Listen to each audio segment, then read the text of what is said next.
tal? ¿Cómo están? Bienvenidos, bienvenidas a WhatsApp, este streaming energético que hacemos todas las semanas con mis compañeros, con mis colegas y amigos que, como siempre, tienen la gentileza de acompañarme. Hablo ni más ni menos que de Luciana Glesser. ¿Cómo andás, Lu? ¿Cómo le va, Rafael? Muy bien. ¿Qué tal la semana? La semana linda. Intensa, semana, ¿no? Sí, linda. Sabemos a cuánto está el dólar cuando empezamos a grabar esto, no sabemos a cuánto va a estar cuando terminamos de grabar y cuando vos lo veas. ¿Resultaste ser del club de los devaluadores? No, soy solamente un periodista que corre detrás del dólar como todos los que hacemos economía. ¿Craco, vos corres? No, pero tengo el casco por si reprime. Bien, casco guante, mira, yo tengo los guantes. Muy bien. Fernando Cracovia, como siempre, a mi izquierda. Antes de continuar, por supuesto, les recuerdo cuáles son nuestras redes sociales. Estamos en @WhatsAppStream, tanto en Instagram como en YouTube, como en Twitter. Y tenemos un mail al cual pueden escribirlos, que es streamwhatsapp@gmail.com. Como siempre les pedimos, síganos, recomiéndennos, califíquennos, dennos estrellitas y todas esas cosas con las cuales los algoritmos alimentan nuestro ego. Y también nos hacen recorrer, ¿no? Porque si el algoritmo no manda, estamos en problemas. Vamos rápido a la agenda de la semana que viene movidita. Nos vamos a trasladar, en este caso, a un foro internacional que hubo en la ciudad de Buenos Aires este martes, el IEFA Latam Forum. IEFA es por el Foro Económico Internacional de las Américas, una ONG que nace creo que en Canadá hace unos años y tiene oficinas en Miami, en Canadá, en Miami, en Toronto y algunos lados más, y llega a la Argentina con un foro que básicamente estuvo dominado por la agenda energética y hubo algo también, por lo que vi, de sector financiero. Los sectores que están ganando hoy en día en la Argentina, los que más entusiasmados están con la marcha del gobierno y con el rumbo económico. Nos queremos detener acá por varias cuestiones. Primero, porque la agenda energética en sí mismo hace que lo que se haya dicho en ese espacio sea importante. Ahora Lu va a desarrollar, va a profundizar un poquito más. Pero antes de llegar a ese punto, queremos hacer un recorrido sobre este optimismo que está imbuido en los grandes empresarios del sector, que básicamente no paran de tirarle flores al gobierno de Javier Milei, algo que sabemos que al presidente le encanta. Alejandro Bulgeroni estuvo ahí. Exactamente. ¿No? El mandamás de PAE, CEO de PAE, de Pan American Energy, un tipo que no suele hablar tanto y cuando habla, bueno, en este caso, dedica unas líneas a nuestro presidente Javier Milei. Escúchenlo. El país está a toda velocidad. El presidente Milei está trabajando fuerte para generar las inversiones necesarias para el desarrollo de nuestros recursos energéticos, así como las obras de infraestructura relacionadas que implican inversiones de decenas de billones de dólares por año.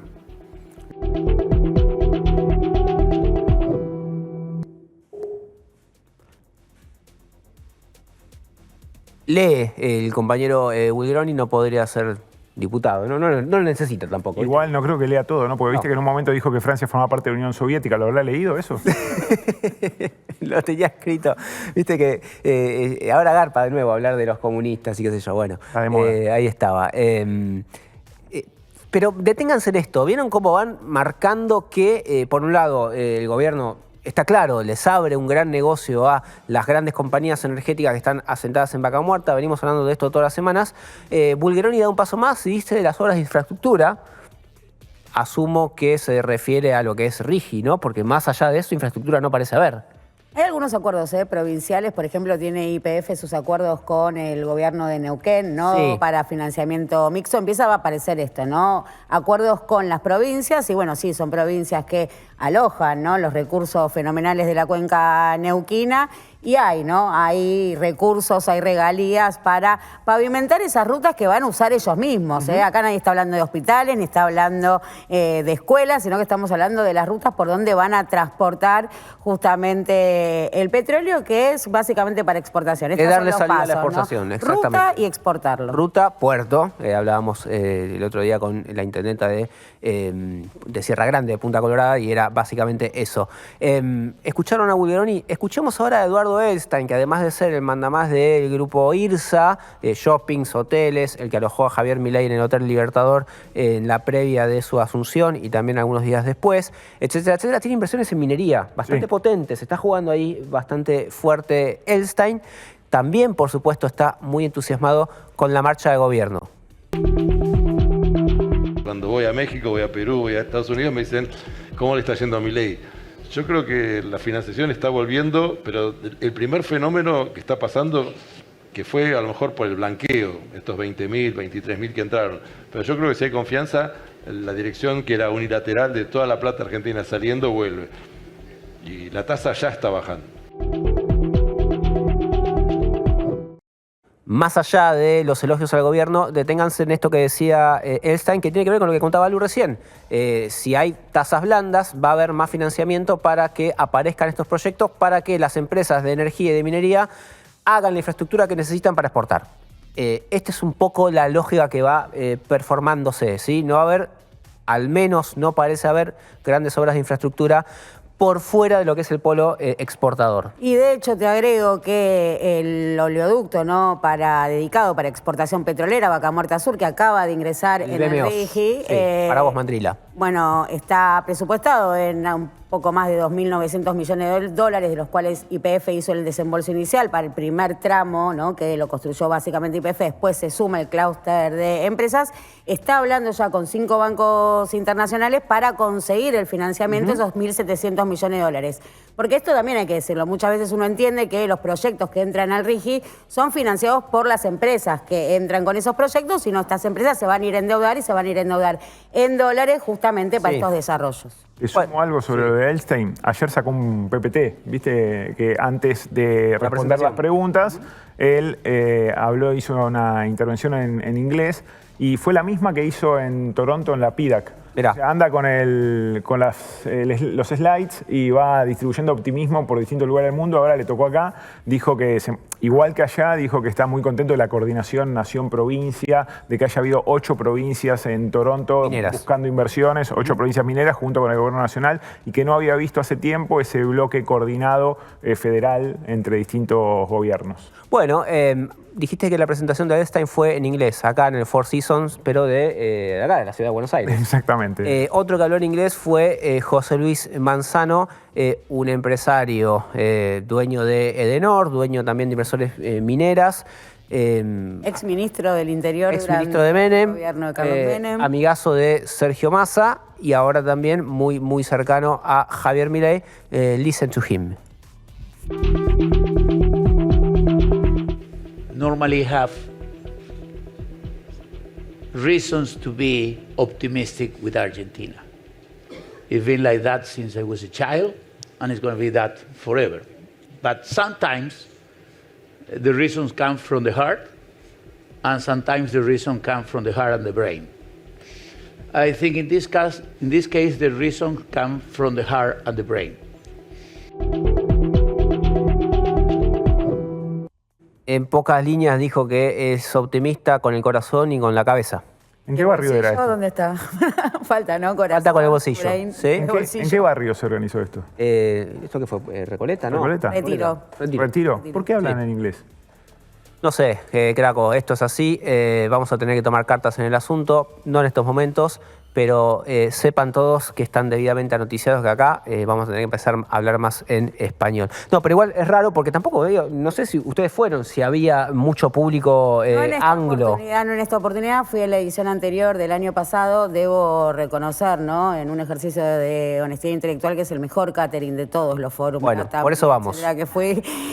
Más allá de esto, sí, se habla en inglés, hay una traducción online, pero básicamente el evento transcurre en inglés, excepto que alguno de los oradores pida lo contrario. De hecho, en la edición pasada habló Rodrigo Valdés, el chileno.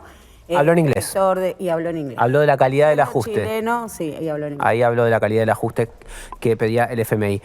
Vamos con alguna cosita más sobre esto, porque acá estamos hablando de las caricias significativas de los grandes empresarios a Milei, pero empiezan a ver cómo esto empieza a bajar. No este optimismo, pero digo, te decía al principio, hubo mucho de esto y hubo también algunas señales más vinculadas al negocio. Lu Glesser nos trae el testimonio de Remy, Catherine Remy. Catherine Remy. Ella es la CEO de Total Energy. Total Energy es una empresa francesa, petrolera francesa. Y después solo nos queda Marín. Una de las pocas, ¿no?, multinacionales que van quedando en la cuenca. Sí. Se sumó esta semana fuertes versiones de la salida de Petronas, en la que consideraría que es un caso distinto al de las norteamericanas. Quizás allá en las norteamericanas hay una intención política, ¿no?, en la competencia que tiene la cuenca Permian con Vaca Muerta. Total, siendo francesa, se queda y permanece. Y estuvo hablando sobre todo del proyecto ¿no?, que presenta tanto potencial para la energía, que es poder exportar gas, ¿no? Es el sueño húmedo de los productores gasíferos de Vaca Muerta, llegar con la molécula a nuevos mercados. El sueño gaseoso en este caso, pero decía lo siguiente Remy. Estamos trabajando entre productores, entre clientes que ya tenemos en Brasil, y también con la infraestructura, lo que sea en Argentina y en Bolivia. Y pensamos que eso puede ser, lo vemos más bien como un primer paso para desarrollar más todavía la producción de gas del país, sabiendo que puede ser un primer paso antes de, por ejemplo, un desarrollo de una planta LNG en Argentina. Bueno, confirma Remy que la exportación de gas va a arrancar por los ductos que ya están construidos, la famosa reversión de gasoducto para llegar a Bolivia y de Bolivia tratar de llegar a Brasil, mientras se va desarrollando lo que es GNL. Ella dice, la infraestructura está la demanda, están los clientes, está la oferta, somos nosotros. ¿Qué es lo que pasa? Bueno, lo que dice que pasa es la tarifa que quiere cobrar Bolivia justamente para que el gas argentino pase por su infraestructura, porque cuando hablamos de que la infraestructura está, es básicamente la red de ductos de Bolivia. Y ahí hay un tema, porque en estas negociaciones los productores de gas están incluso ofreciendo, ¿no?, con esto de poder llegar o copar el mercado industrial brasilero, bajar la tarifa de gas que cobran acá localmente por el plan gas, que es $3.50 por millón de BTU. Venderle gas más barato a Brasil. O sea, pueden bajar aún más el precio del gas que le están vendiendo los argentinos con tal de poder llegar a copar el mercado brasilero, con lo cual ahí estamos hablando de una rentabilidad que podríamos empezar a discutir también, ¿no es cierto? Ahí te agrego algo. No está todavía confirmado que esa exportación vaya a ser vía Bolivia. Es muy probable porque ¿Hay otro lugar para hacerla? Hay otras opciones. Uruguayana, pero en ese caso se requiere grandes obras de infraestructura, no es menor, ahí hay que hacer la reconexión de los caños de Uruguayana, con lo cual ahí nos tendríamos la infraestructura. Por eso, claro, ahí habría que construir un gasoducto, exactamente. Bueno, hablando de todo lo que falta por hacer, quiero que se detengan ahora en Horacio Marín, que es el presidente de YPF, y que básicamente, a ver si entienden lo mismo que yo, les puso una señal de alerta a los proveedores de las empresas petroleras de que si no bajan los precios, abren las importaciones. Las exportaciones van a ser gigantes y no tienen por qué cobrarnos con una Argentina anterior, donde estaba todo cerrado, no se podía traer herramientas, había que atarla con alambre porque la atábamos con alambre cuando hacíamos nosotros mantenimiento. Entonces se tienen que poner todos a la altura de la circunstancia y cobrar lo que se merece y lo que es justo, y no hablo de regulación de precios, estoy hablando de lo que es justo, porque si no, nosotros nos vamos a encargar de traer competencia y lograr que en Vaca Muerta se puedan producir los pozos a los costos que se merecen, no los que tenemos hoy.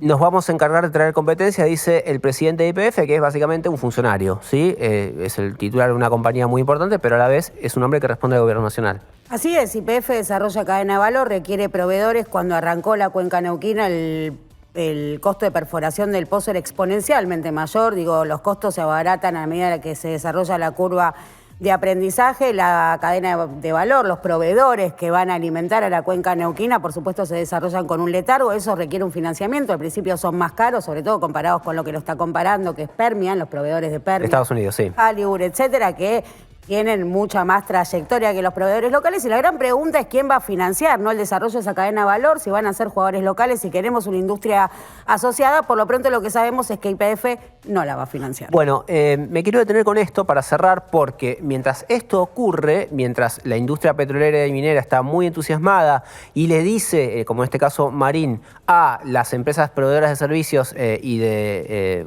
partes y piezas y demás, bajen los precios porque si no abrimos la competencia al exterior.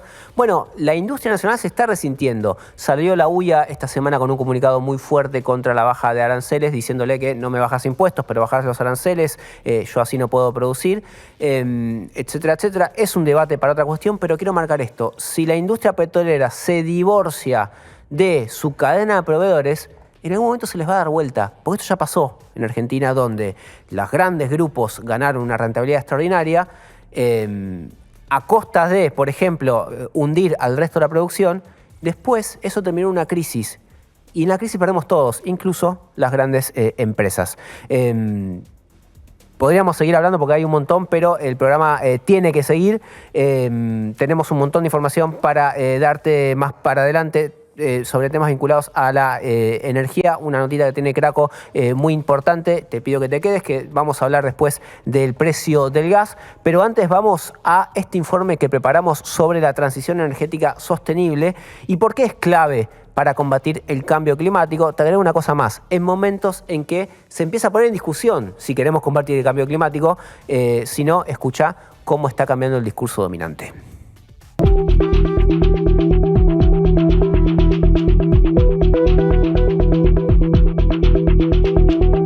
Cuando uno habla de una transición a energías sostenibles, en un contexto de cambio climático, sobre todo lo que estamos hablando es de poder producir energía que no largue tanto dióxido de carbono a la atmósfera.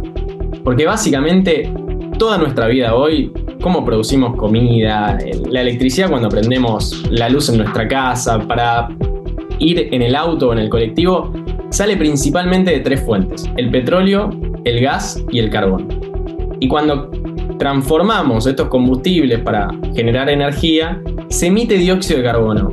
Y el dióxido de carbono lo que hace es atrapar el calor que viene del sol. Y si se atrapa mucho del calor que viene del sol, la Tierra obviamente se empieza a calentar. Y ese es el proceso que se conoce como calentamiento global. Por eso es importante, para evitar que se siga llenando la atmósfera de gases de efecto invernadero, es importante que hagamos una transición energética y pasar a consumir energías libres de emisiones, como la energía nuclear, la hidroeléctrica, la solar y la eólica. En los últimos años se han escuchado numerosos pronósticos y se han tomado decisiones burocráticas a nivel internacional, sobre todo en los países europeos, respecto del reemplazo de combustibles fósiles con energías renovables. Esta corriente de pensamiento y de acción impulsó grandes inversiones de aproximadamente 10 trillones de dólares en los últimos 20 años. El resultado de todo esto fue la vuelta al carbón, récord de emisiones y un sistema energético global poco confiable, no exactamente misión cumplida. Desde que el mundo se pone de acuerdo, hay que bajar las emisiones de carbono y se le dedica una fortuna de guita y se desinvierte en combustibles y arranca toda esta película. ¿Bajaron las emisiones de carbono? Aumenta permanentemente. ¿Por qué? Tiene que ver con el crecimiento. Tampoco bajaron el consumo de combustibles fósiles. ¿Pero se desaceleró? Relativamente, ni siquiera. Brasil, Argentina, Estados Unidos, con esta política tan pendular en lo partidario, que todo lo que hace uno se opone a todo lo que hace el otro e ideológicamente está completamente en contra, que para estos cambios estructurales no funciona. Y si la política partidaria se traslada a todo lo que son las políticas públicas, no nos va a ir muy bien, porque lo que funciona son los planes a largo plazo. En Argentina, que está agotado el sistema de transporte de electricidad, entonces necesitas nueva infraestructura para poder llevar la energía de donde tenemos el gran potencial, que es en la Patagonia los mejores vientos y en el norte la mejor radiación solar. Ahí no es donde vive la mayor cantidad de las personas, sino que vive más en el centro del país, y vos para traer esa energía necesitas una suerte de autopista de la electricidad, y esas autopistas por ahora están como saturadas, entonces hay que ahí hacer nueva obra pública, nueva infraestructura, que el gobierno por ahora no está haciendo. En qué se necesita para desarrollar la energía eléctrica a nivel mundial, y tenés que tener baterías de litio. El que tiene Argentina también tiene litio. Entonces, no solamente para generar la energía con los recursos del viento o del sol, sino que también tenemos los minerales que se requieren para otros componentes de esa transición energética a nivel mundial. El litio se usa para las baterías de los autos eléctricos y es una tecnología que hoy está muy instalada, pero donde ya se ve que eventualmente en un par de años capaz se use otra tecnología. En cambio el cobre es clave, es un insumo clave para todo lo que es electricidad, para hacer cables, por ejemplo, y eso es algo que sabemos que no va a cambiar. Entonces, incluso como el cobre es una actividad más segura en este mundo de cambios tecnológicos constantes, ¿no? Como que esa ventana de oportunidad que tenemos con el litio es más chica y con el cobre tenemos un escenario más a largo plazo. ¿Qué opinás del calentamiento global? Nada, es otra de las mentiras del socialismo. El gobierno argentino retiró a su delegación de la conferencia sobre el cambio climático de la ONU, la llamada COP29, que se celebra actualmente en Bakú, capital de Azerbaiyán. Sí, me siento incómodo coincidir con Trump y coincidir con Milei, digamos. ¿Pensás que no es de origen antropocéntrico el cambio climático? No, el cambio climático existe antes que exista el hombre, obviamente. ¿Nos aceleró ahora? Sí, posiblemente, pero lo que no creo es la emergencia climática, que haya un peligro existencial. Y por último, una cuestión de política pública. Que vos ves los países que logran cambiar su matriz energética, son obras enormes y sostenidas durante muchos años, y eso también conlleva que sean sostenidas por muchos gobiernos.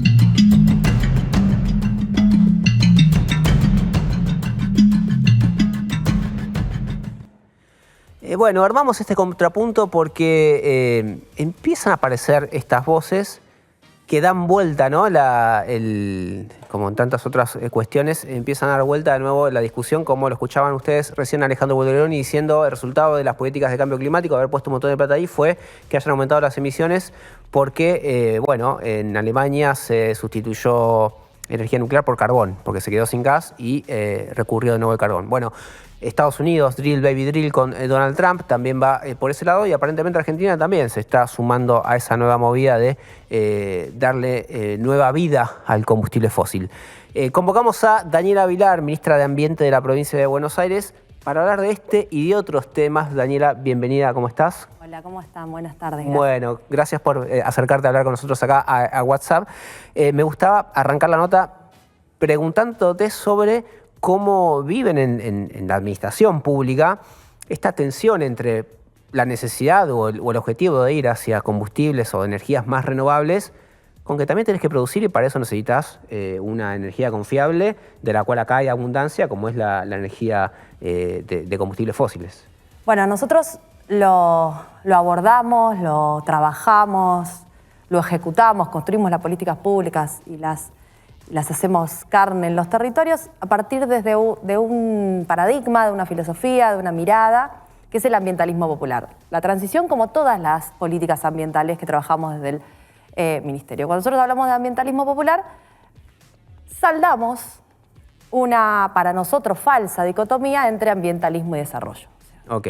Para nosotros, el ambientalismo se tiene que construir, abordar, discutir con la gente adentro, o sea, no desde una perspectiva solamente conservacionista, sí, asumiendo las evidencias científicas. La crisis climática existe, más bien existe una crisis ambiental. Hay algunos más extremistas, como el presidente Petro, que habla de un colapso ambiental y su triple crisis, la ambiental, la de contaminación, la de pérdida de biodiversidad. Pero nosotros, desde nuestra perspectiva, el ambientalismo popular, lo miramos desde una línea profundamente soberana. O sea, nosotros no asumimos que lo que el norte global plantea, quizás en las COPs, sea exactamente lo que hay que discutir. Nosotros sí, asumimos que ante esa crisis climática hay responsabilidades comunes, globales, pero diferenciadas. Entonces, nosotros desde esta perspectiva del sur global, lo que decimos, miren, el norte global construyó su bienestar, el bienestar de sus sociedades, a partir de la explotación de los bienes comunes naturales del sur global, donde, digamos, desde la Amazonía para abajo, al menos mirando nuestra región latinoamericana, es riquísima en bienes comunes naturales, en recursos naturales. Por lo tanto, ahora, en el marco de esta discusión global que se está dando ante esta crisis climática que existe, lo que planteamos los países del sur global, los gobiernos del sur global, hasta ahora Argentina, en este caso Argentina no, pero sí nosotros los subnacionales o desde la provincia de Buenos Aires, es discutamos, pero entendiendo que Argentina emite el 0,9 de las emisiones globales y que entre China y Estados Unidos llegan al 40. Claro.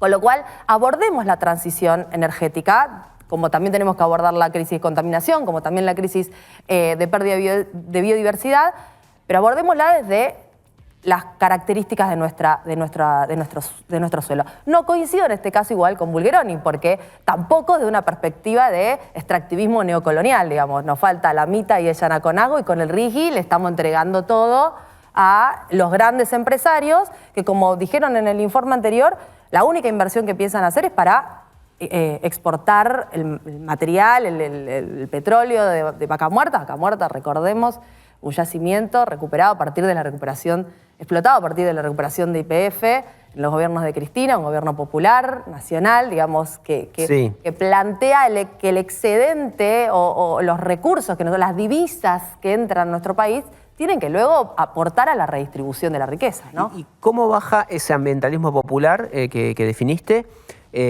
a acciones, en este caso de corte energético? Estamos en un espacio para hablar de energía, pero acciones de corte energético para fomentar la transición hasta donde se pueda y de una manera, digamos, asequible para la gente. Nosotros la transición la miramos desde una especie de trilema energético, ¿no? Esta mirada ambiental, que es la que explicamos recién, la crisis existe, hay que transicionar, hay que emitir menos gases de efecto invernadero a la atmósfera. Las consecuencias de la crisis climática son evidentes, además de que hay evidencia científica y evidencia empírica. Estamos transitando ahora la recuperación de una ciudad como Bahía, que tuvo que padecer una catástrofe climática la semana pasada, hace 10 días aproximadamente, que dejó a toda la ciudad bajo agua, a esa o a cualquier otra ciudad hubiera dejado bajo agua, por la cantidad de agua que cayó en poco tiempo. Entonces hay una perspectiva ambiental, hay una perspectiva soberana, esta que discutíamos recién, de bueno, cómo vamos a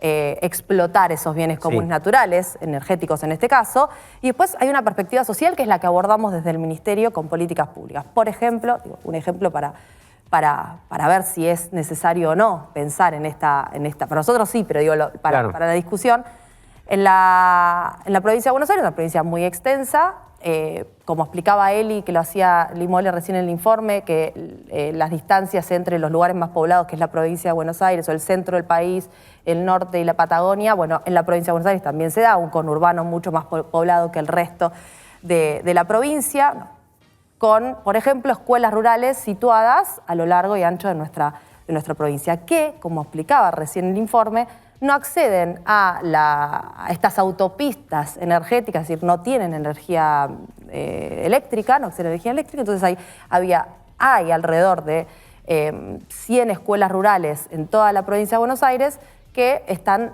de alguna manera sin conexión eléctrica, entonces tienen que transitar su día a día con los alumnos, las docentes, las auxiliares, acercando el pupitre a la ventana para que haya más luz, no pudiendo combinar, prender el ventilador con la computadora. Bueno, iniciamos una etapa de transición de energías limpias, le pusimos ese programa, y conectamos en esta primera etapa 22 escuelas a paneles solares con sus respectivas baterías de litio, y les cambió la vida. Claro. O sea, pasaron de no acceder a la energía a poder acceder, a poder prender la compu, conectarse, tener la heladera con alimentos frescos, tener ventilador y tener luz durante todo el día, incluso los días nublados, a partir de una política pública de incorporación de energía limpia para el acceso, el acceso a una equidad energética, decimos nosotros, que sería la tercera pata de este trilema de energía. Hicimos también acá algunos informes sobre estos edificios públicos de distintos municipios, hospitales, recuerdo, escuelas y demás, que mediante paneles solares reducían algunos su consumo de energía de la red y otros directamente accedían. Martín García, ¿no? No tenía luz. Ahí es la Martín García, que es una reserva natural única en su especie, porque es la única reserva natural de nuestro sistema que tiene una población viviendo adentro, más de 150 habitantes. Ellos no accedían a la energía, por supuesto tenían un generador que les permitía durante un par de horas poder tener energía eléctrica.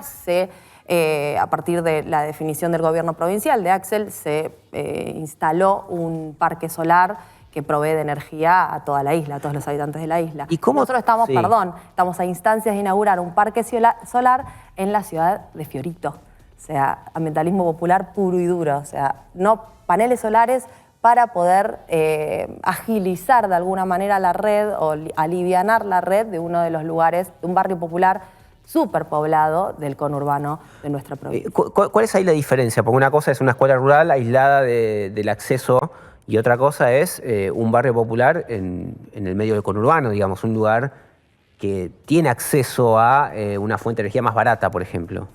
Sí, que los empresarios no invierten en infraestructura y que por lo tanto cada vez que tenemos un consumo de energía extremo como las olas de calor o en pleno invierno, esa distribución falla y por supuesto los primeros que se quedan sin luz son los vecinos de Fiorito, por ejemplo, en nuestro distrito de Lomas de Zamora.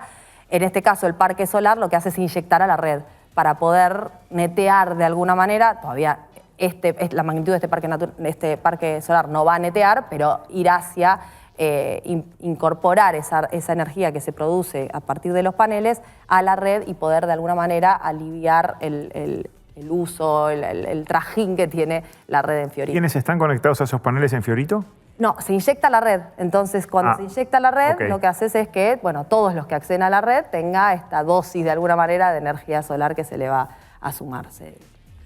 Ministra, me preguntaba, ¿no? Si en esta dicotomía que se planteaba al principio, en realidad no hay una confusión en esa discusión. Si en definitiva, la discusión sobre el cambio climático es una y cuestionar las asimetrías de lo que se baja como transición energética es otra cosa. Una cosa es discutir si existe o no el cambio climático, se lo dejo a los geólogos o a quienes tengan el respaldo suficiente. En cambio, en la transición energética o en esto que se llama transición energética, entran a jugar factores de poder. Y ahí sí tenemos más cancha quizás en identificarlo, si esto no se hace, si no hay desequilibrio, si en definitiva esto no nos lleva, ¿no?, a una energía más cara, más inestable, y si no es un negocio para unos pocos. Visto la experiencia de lo que fue el Acuerdo Verde de Estados Unidos.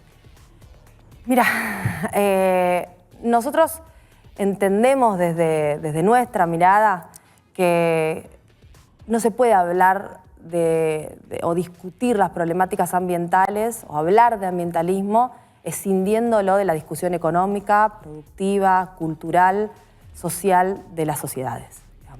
Cuando nosotros hablamos de ambiente, hablamos de todo. Separar transición energética del abordaje de la crisis climática no habría lugar porque es un análisis propio. Hablar de ambientalismo atraviesa todos los ámbitos de nuestra vida social.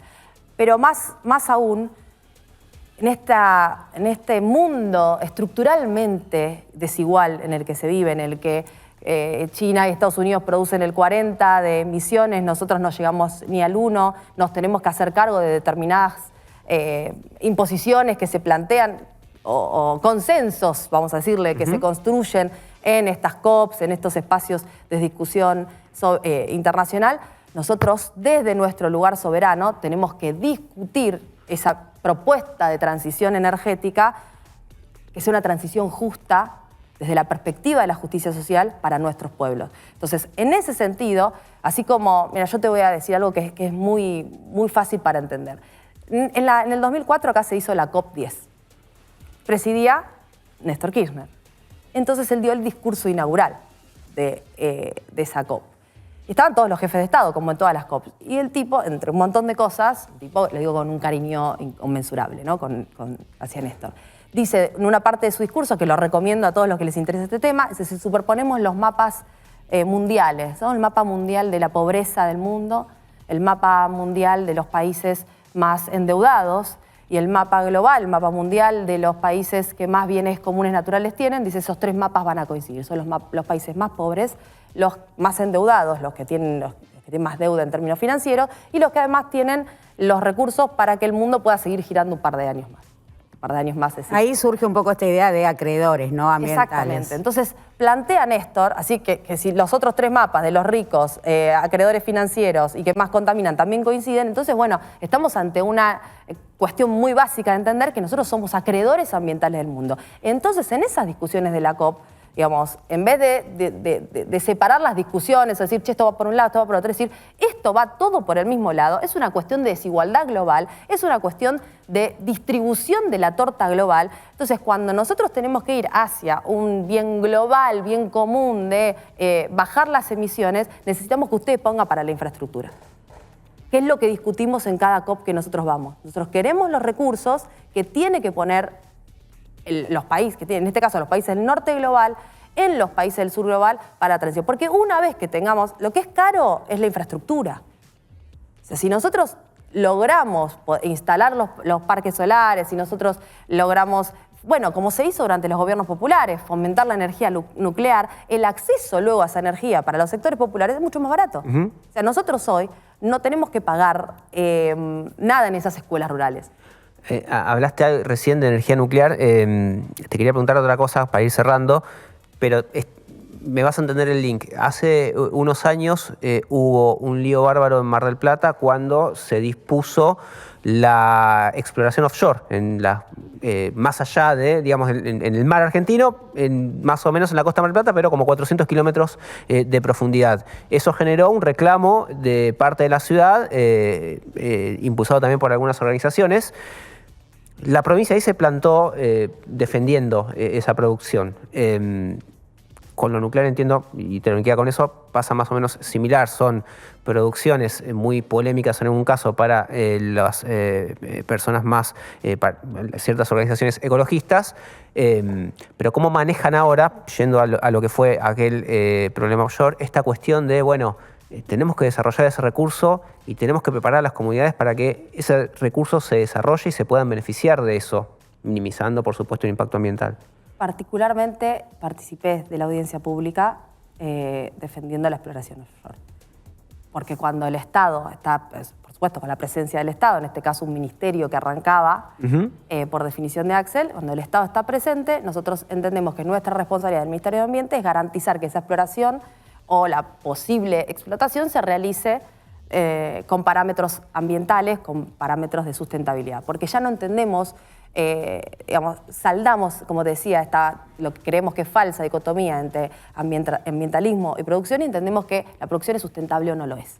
Entonces, yo creo que el peronismo, planteándonos de una tercera posición, nos ayuda a saldar un montón de discusiones. Nosotros no somos ni ambientalistas liberales, que decimos, bueno, yo separo y bueno, y veo después qué pasa con eso que separo, si genero o no laburo, si hay cartoneros detrás de esto, si la apertura de importaciones a partir de un decreto como el 70 del 2023, Milei, hizo que el precio del cartón valga nada y ahora tengamos una crisis en todo el país por la situación de los recuperadores, que eso impacta, por supuesto, en una cuestión ambiental y la generación de residuos. Me parece que nosotros necesitamos darnos una discusión más profunda como espacio político en mi caso, pero como sociedad, para decir, no, nosotros tenemos que discutir desde la perspectiva de la soberanía. Nosotros tenemos bienes comunes naturales que le pertenecen al pueblo y esos bienes comunes naturales los tenemos que explotar en pos del pueblo. Que se lo lleve Bulgeroni, que se lo lleven los empresarios, que se lo lleve Elon Musk incitando un golpe de Estado en Bolivia para quedarse con el litio que tienen ahí en el Triángulo del Norte. Bueno, capaz esto medio que ya lo vivimos, ¿no? Los argentinos y todos los habitantes de Latinoamérica. Parece que nosotros tenemos el desafío ahora, desde este auge del ambientalismo en las agendas globales, de discutirlo cómo lo vamos a llevar adelante. ¿Cómo accedemos, cómo implementamos esas políticas públicas? Primero asumiendo que negarlo es solamente lo que esconde esa negación, ese negacionismo del presidente, es entregarlo todo. Daniela, muchas gracias por habernos visitado y bueno, será hasta cualquier momento. Muchas gracias. Nosotros seguimos con WhatsApp, es el momento de escuchar a nuestro queridísimo Diego Golombek, que trae un tema fascinante, generalmente suele hacerlo, pero créanme, es más fascinante que de costumbre. Hablamos de la entropía. ¿Qué obtiene la Tierra del Sol? Además de vitamina D y un buen bronceado en verano, ¿Qué es lo que la Tierra recibe del Sol? Sí, energía, de eso estamos hablando. Hoy les voy a hablar sobre la relación dinámica que hay entre el Sol y la Tierra respecto a la energía. Y vamos a hablar de entropía, la energía de la desorganización. En el campo de la termodinámica, o sea, cómo se mueve el calor, la entropía mide la cantidad de energía en un sistema que, como ya se disipó, no puede ser utilizada para realizar trabajo. Cuanto mayor es la entropía de un sistema, mayor es su desorden y menor es su capacidad para realizar trabajo útil, como tu escritorio, por ejemplo. Digamos que si sos un soltero ordenado, tu departamento seguramente tenga baja entropía, pero si ya tenés hijos, es probable que tu departamento tenga mucha entropía, ni hablar si son adolescentes. Y como mal de muchos, consuelo de tontos, te voy a contar que la tendencia del universo y del estado de las cosas es a tener una mayor entropía, un mayor desorden. Sí, ahora puedes mirar los zapatos que dejaste tirados abajo del sillón y sentirte un poco mejor con vos mismo y con el universo. El Sol, nuestra principal fuente de energía, nos proporciona un flujo constante de baja entropía, lo que significa que nos ofrece energía concentrada y útil. Esta energía solar es más efectiva que la que luego la Tierra le devuelve al espacio. Por ejemplo, las plantas absorben la energía solar y la utilizan para crecer y producir azúcares a través del proceso de fotosíntesis. Luego, los animales consumen las plantas y utilizan esta energía para alimentarse y moverse. A su vez, otros animales se van a comer a estos animalitos, pobrecitos. La energía que liberan es la energía que producen cuando corren, por ejemplo, lo que significa que la entropía aumenta en cada paso del proceso. El desorden aumenta en cada paso del proceso. Al final, toda la energía que llega del Sol se convierte en energía térmica y se irradia de nuevo al espacio. Lo curioso es que es la misma cantidad de energía, pero es menos útil porque ya la entregamos disipada. Por ejemplo, por cada fotón que llega del Sol, se emiten de regreso 20 fotones, pero de menor energía. No estoy hablando de la selfie buenísima que te sacaste con mar de fondo, sino de la partícula de luz, el fotón, partícula de luz. En esta relación con el Sol descansa una asombrosa relación de equilibrio. Sin una fuente de energía concentrada como el Sol, no podríamos vivir. Pero si la Tierra fuera un sistema cerrado de baja entropía, tampoco podríamos vivir. Es fundamental la forma en la que la vida toma la energía concentrada y la devuelve en forma dispersa. Esto es lo que hace que la vida en la Tierra sea posible. Así que, seguí desordenado, que estás de acuerdo con el universo. Y hablando de cosas desordenadas, nos vamos a meter en la cuestión tarifaria.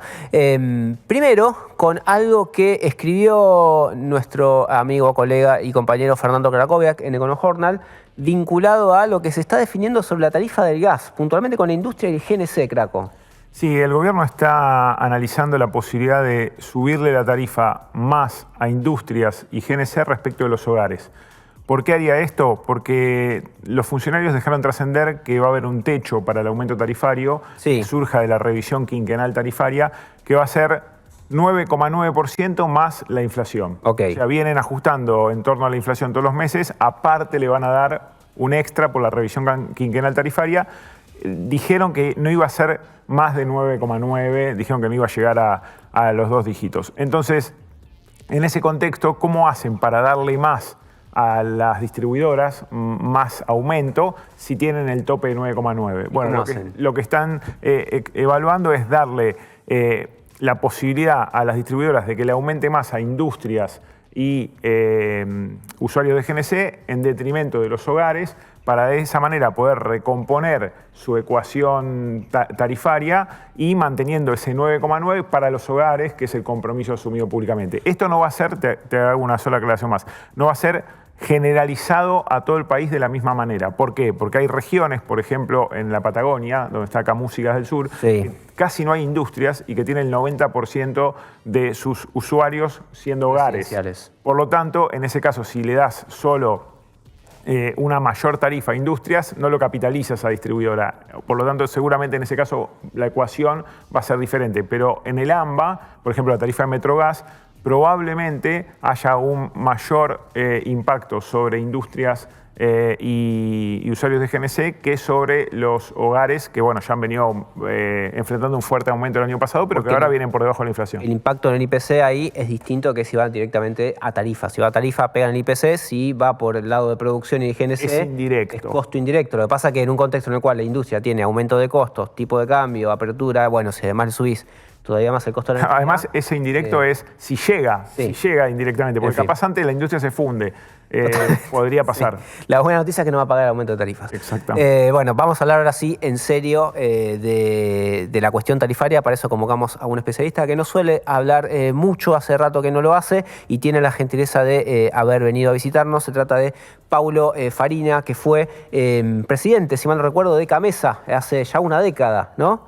Hace una década, sí, vicepresidente. Vicepresidente. Paulo, bienvenido. Presidente Camesa.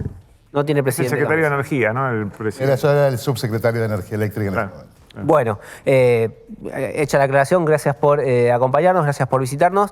Queríamos hablar de vos de esto, de cómo ves que se está resolviendo, si es que se está resolviendo, la tan compleja cuestión tarifaria. Digo compleja porque venimos de varios gobiernos en los cuales hay decisiones contradictorias que terminan después ocurriendo que esto avance o no a los biendazos. Sí, obviamente la cuestión tarifaria es el tercer riel de la política. Todo gobierno choca contra qué hacer contra las tarifas. Yo tengo una opinión muy personal. Es un tema relevante, obviamente. Es un gasto importante en cualquier hogar. No es tan relevante cuando no tenés una caída de los salarios reales, ¿no? Claro. Macri y Alberto tuvieron los peores momentos de tener que frenar los aumentos tarifarios y demás, cuando el salario real te está cayendo. Y ahí sí la gente te va a decir, no me puedes estar aumentando. Y esto te acordás de los 90, la discusión de que los salarios no crecían y las tarifas se ajustaban por inflación de Estados Unidos.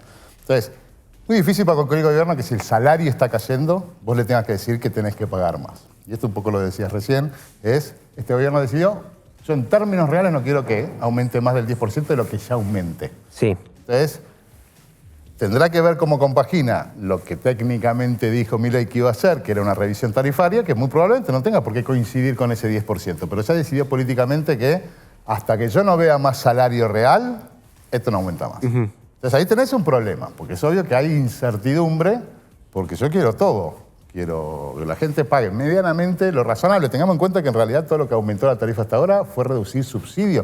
No es que la empresa estuvo recibiendo más. En el último aumento sí, digamos. Bueno, a principios del año pasado sí hubo un aumento fuerte en distribución. Sí, pero recibiendo más en el sentido de que antes no le pagaba Camisa. Entonces, en la caja que le entraba a la empresa, ellos decían, a mí no me das aumento tarifario, yo no le pago Camisa. Ahora me diste aumento tarifario, fue importante, me resolvió la plata de la caja, pero le estoy pagando a Camisa.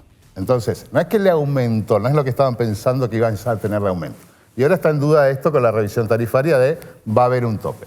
Es que no van a poder hacer las inversiones, no se sabe. Pero hay un argumento del gobierno que dice, yo vengo acá a resolver la cuestión macroeconómica, entonces no te voy a dar tarifa. Cuando resuelva la cuestión macroeconómica, vos vas al mercado, conseguís deuda y con esa plata que vas a conseguir contra el futuro, haces las inversiones, no con la tarifa.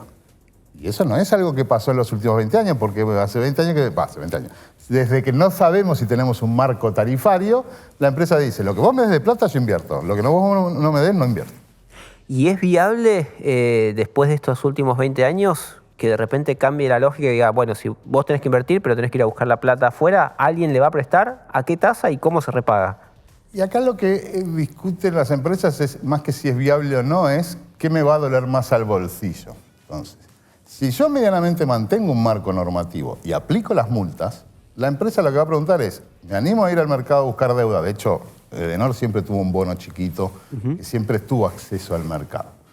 Me animo a ir al mercado y hacer las inversiones más rápido porque si no me ponen las multas por los cortes de luz. Y eso puede pasar. A ver, la Argentina es un país muy particular. Hoy una empresa petrolera se financia el 6%. Y eso no era normal. No. Y el bono de Edenor no cotiza mal. Entonces, no es que no podría conseguir financiamiento al 8. Lo que pasa es que la empresa petrolera tiene abierta la ventanilla de la exportación y la distribuidora tiene un precio regulado y depende del gobierno. Y en el Estamos hablando de hoy. Tiene un montón de cosas en empresa Estamos petrolera, hablando por lo de cual... hoy. Mañana no sabemos cuál es la tasa de financiamiento. Dentro de 2 horas no sabemos cuál es la tasa de financiamiento. Pero esa es la apuesta del gobierno. Okay. No que el usuario pague todo el aumento con una tarifa alta hoy, que vos seguramente necesitarías para hacer las inversiones, sino que yo te voy a dar un marco normativo que vos puedas ir al mercado a conseguir y adelantar los fondos para hacer las inversiones y en 5 años volvemos a hablar. Es una apuesta agresiva, no era lo que esperaban las empresas, eso te lo puedo asegurar. Fariña, te hago una pregunta. Cuando marcabas al principio la relación directa entre tarifas y salario, ¿no? Ahí vos identificás como un problema. Digo, eso sería algo a desarmar. Digo, hay posibilidad de pensar una política tarifaria escindida de los salarios en una macroeconomía que comúnmente es la que califican como sana. Sí, hay varias cosas. Obviamente hay consenso todos, no después cómo se diseña la tarifa social, ¿no? O sea, que hay una relación salario-tarifas y que existe el concepto de pobreza energética y demás, es real. Seamos también honestos, cuando empezamos a discutir todo esto, la situación de la energía en Argentina era otra, había escasez, importábamos con un gas a $20, trasladar ese costo era enormemente caro. Hoy la energía, en lo que es la generación de energía y lo que se ve para el próximo año, es que va a ser regalada. O sea, va a ser muy barata. Si no es renovables, va a ser gas y cualquiera de los dos casos no te da más de $30 el costo del megawatt. No ahora, no en un año, no en 2, pero en 5 años te da eso. Entonces la energía va a ser barata. Se te resuelve bastante el problema. No era lo mismo discutir 2014 que hacemos una tarifa social que discutirlo ahora. Pero tiene que haber una tarifa social. Lo que no hay es consenso de esa tarifa social. Y seguimos. Este gobierno dijo que íbamos a hacer todo un sistema, además. Nada, echaron al secretario de Energía que dijo que iba a hacer un microelección de cada persona de cuánto iba a ser la tarifa social. Y la tarifa social en el mundo es muy sencillo, es 100, 50, 25, listo, no se acabó. No hay tanta ciencia en esto. Entonces uno ve... Sería como la segmentación actual. Normalmente después ves cómo segmentás y todo lo que te van a decir es poner ciertos criterios, pero el que está en la frontera, el que está con el cliente y el que sabe que no paga porque no le alcanza la plata, es la distribuidora. Entonces tenés que tener controles de a quién metés y cuánto lo revisás. Pero cuánto vos vas, California, España, Italia, la de Colombia, y es precio pleno, media mitad de precio y 25%. No hay mucha más ciencia. Hoy vamos a estar discutiendo cosas muy complejas, digamos. No quiero irme muy para atrás, pero recién mencionabas esto de la relación entre el salario y la tarifa. Cuando el salario sube, puedes subir la tarifa. Cuando el salario baja, es difícil subir la tarifa porque se siente. ¿Fue ese el principal error de política económica de Cristina? ¿No haber subido la tarifa cuando el salario acompañaba? Hay varios, si querés. Hay una cuestión que creo que tendría que haber un cierto consenso, que regalar la energía no tiene sentido. Y en un momento la estábamos regalando completamente. O sea, el Estado, de vuelta, es regalar. La estás pagando por otro lado, porque en algún momento, cuando fue 2001, la crisis, vos dijiste, no lo pago directo. Y doy el famoso argumento de Cristina del subsidio indirecto o el ingreso indirecto. Salario indirecto. Pero también vos pisabas las tarifas de las empresas. Entonces no te estabas saliendo de tu bolsillo por otro lado, no te estabas engañando. Después del 2008, es todo engaño. Porque vos le decías a la gente, no, vos no estás pagando la tarifa. Pero sí la estás pagando porque la habías aumentado. Empezó el plan gas, el plan petróleo plus, la nacionalización de YPF, el barril criollo. Ya no era regalado. Entonces sí la gente lo estaba pagando. Estaba pagando en impuestos y demás. Entonces, esa es otra discusión. Primero no nos engañemos. Desde el 2008 que se paga el precio pleno de la energía. No en el bolsillo. No directamente, pero estamos pagando por otra manera, por inflación, por impuestos y demás. Entonces, eso no tendría que volver a pasar. Segmentar es un subsidio cruzado, que otro te pague a vos lo que vos no podés pagar. Y eso el Estado lo puede transparentar. Ahora, con respecto al salario, no regalar significa que hasta 5%, 6%, lo que tradicionalmente fue el monto en los 90 y demás, la gente lo paga sin problema. Fue más el shock de pasar de pagar 1% de tu ingreso a tener que pagar el 5% y tener que reasignar. Ahora, eso es 2017. Sí. 2016-2017 Macri no tuvo problema por las tarifas, todos sabemos que ganó la elección sin ningún problema, habiendo aumentado por 10 las tarifas. Le viene la crisis de 2018. Primer intento de aumento de tarifa, tiene una crisis. Ahí te está cayendo el salario. Entonces, la gente lo que no puedes hacer políticamente ese famoso tercer riel es, si estoy en una crisis, el dólar se me escapa, se me están cayendo los salarios, además no puedo aumentar tarifas. Pero si los ingresos están acompañando, la gente no tiene tanto problema en pagar el servicio. Pablo, te hago una consulta. Este gobierno está hace 1 año y 3 meses y por ahora no están en marcha ningún proyecto para incrementar la capacidad de transporte ni para incrementar la capacidad de generación. De generación hay algo con baterías recargables, pero ni siquiera está licitado. Y es un déficit que arrastra varios años. A su vez, este gobierno dijo que no va a invertir en obra pública o prácticamente nada está invirtiendo en obra pública. ¿Quién va a poner la plata en esas obras, tanto de transporte como de generación, y a través de qué mecanismo?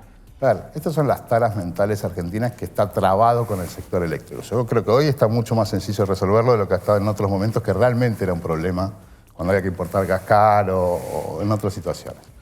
Lo decís perfecto. O sea, este gobierno va a tener varias crisis en el sector eléctrico en los próximos años. Ahora, la pregunta es, ya tuvimos crisis que en cualquier país normal es inaceptable.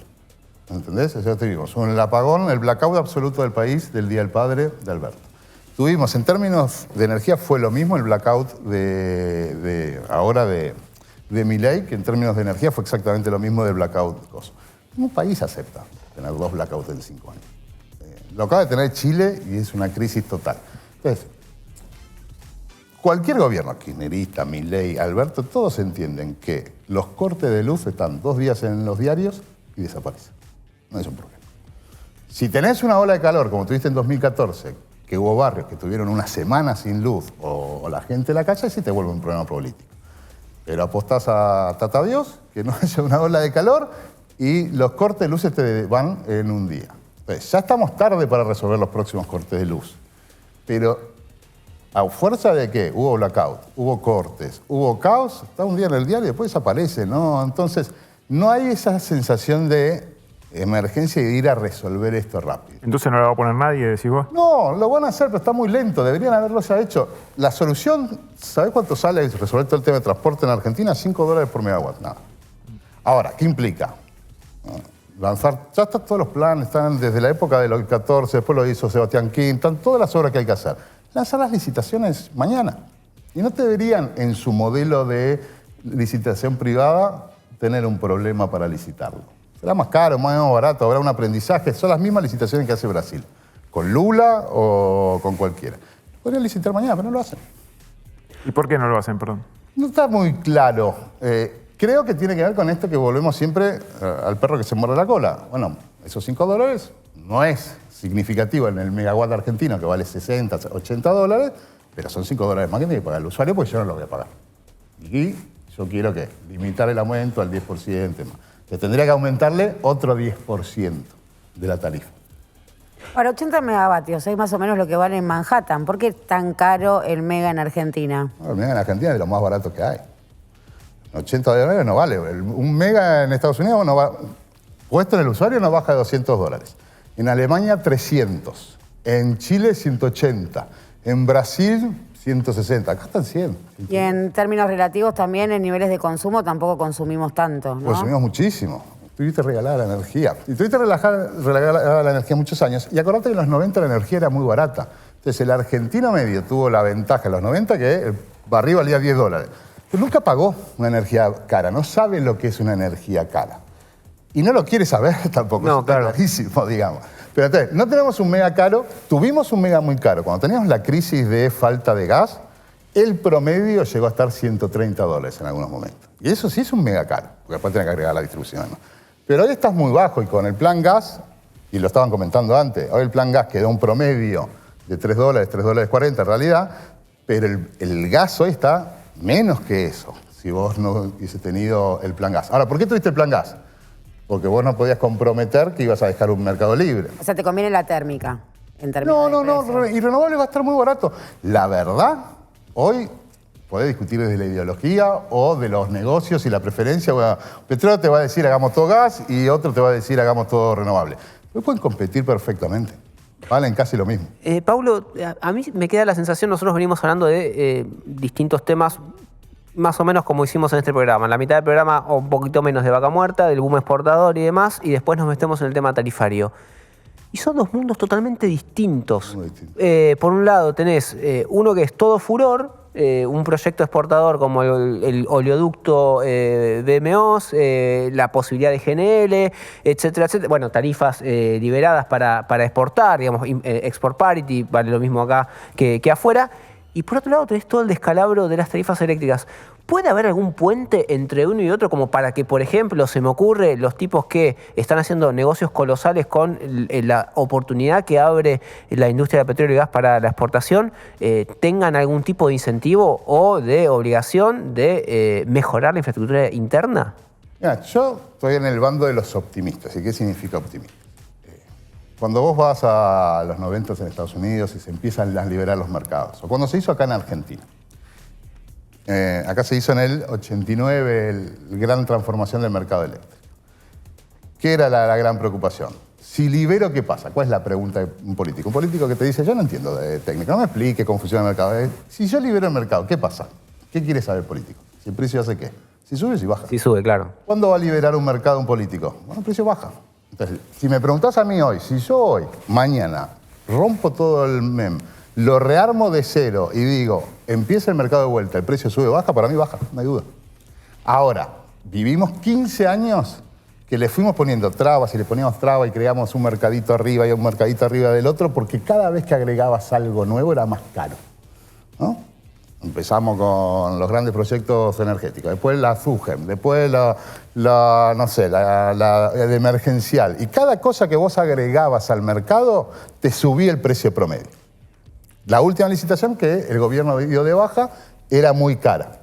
Entonces la dio de baja. ¿Hizo otra cosa? No.